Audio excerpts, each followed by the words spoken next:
think about it. But yeah, or maybe even we've started to think about thinking about it. Yeah. Hi everyone, we're here at Rock am Ring at Rock im Park 2024, and I'm really glad to be joined by the one and only Shikari. Welcome to our couch. How are you? Great, thank you. You played this festival 15 years ago, in 2009.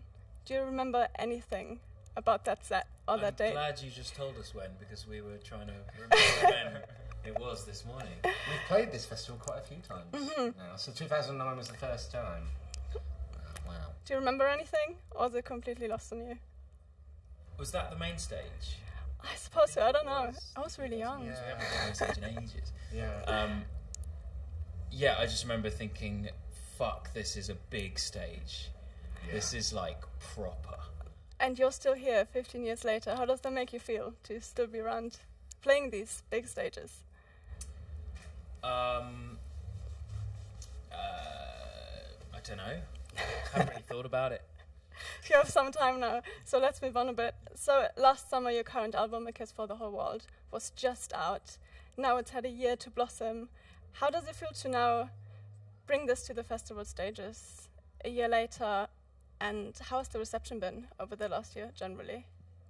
It's funny, it doesn't feel like it's been so long, like we've been so caught up in the album cycle that we've just been sort of working really hard on it, and it kind of still feels, the release of it still feels quite fresh to us. Even though now it's over a year old and we're already sort of, I don't know, looking ahead to the future. And we're still going to places that we've never played many of the songs before as well, so that keeps it feeling fresh and fun. And the audiences seem to be engaging with it just as well as some of the older stuff that we've been playing for 20 years now. So it seems to have settled quite nicely into the live set. You talked about that you have some older songs in there, of course, the new album. At this point in your career, how do you even make setlist choices for sets like this? It's the worst part of the job, to be honest. Yeah. Such a pain in the arse. We generally all sit around and we start the conversation, and then about 3 hours later, we've lost the will to live. It's the last man standing.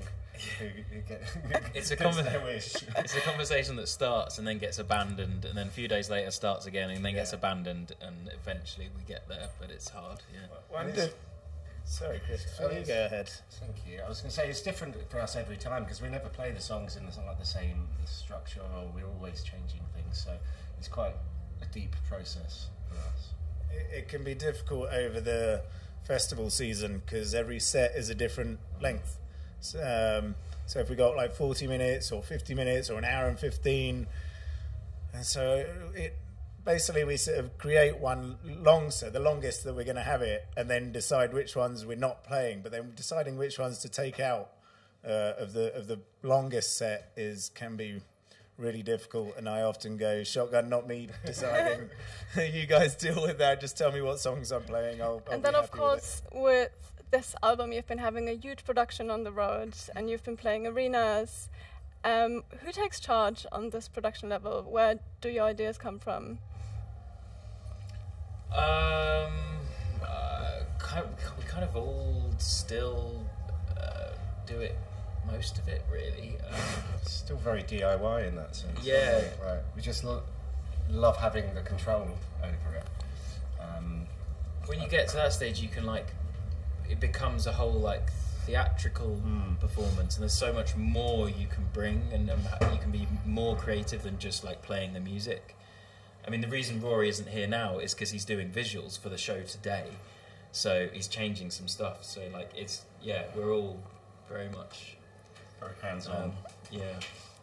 And then of course you're bringing out a sort of new album in July with sort of Shikari sound system spin on it. What significance do projects like that hold for your band, to still remix the stuff you have and bring them together? It's just another good opportunity to show yet another side of us, really, another spin on things.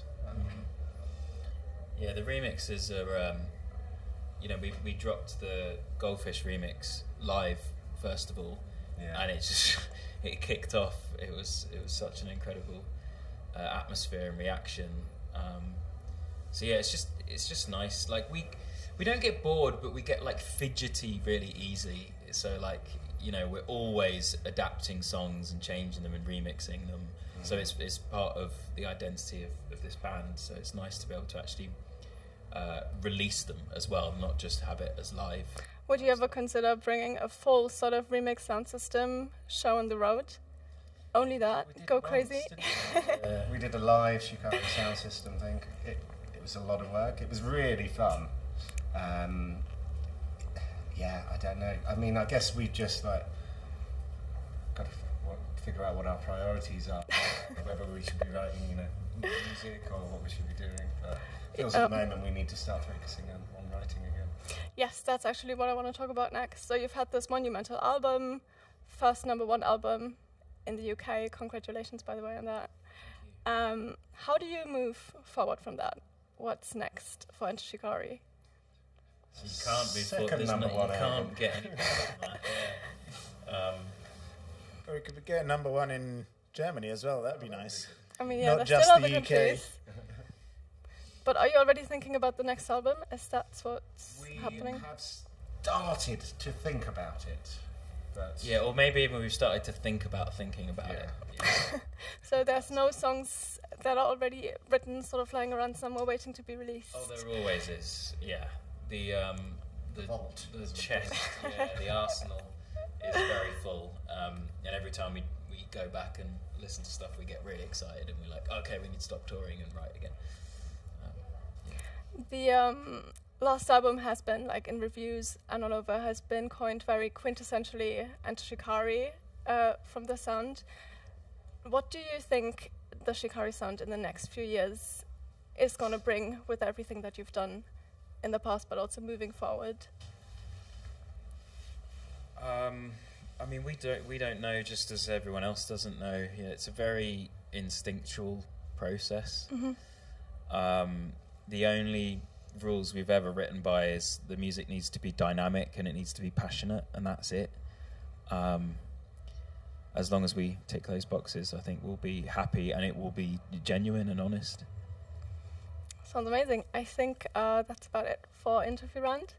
Thank you very much. Thank you for having us. If you have any more questions, leave them in the comments below this video. And have a really good set, guys.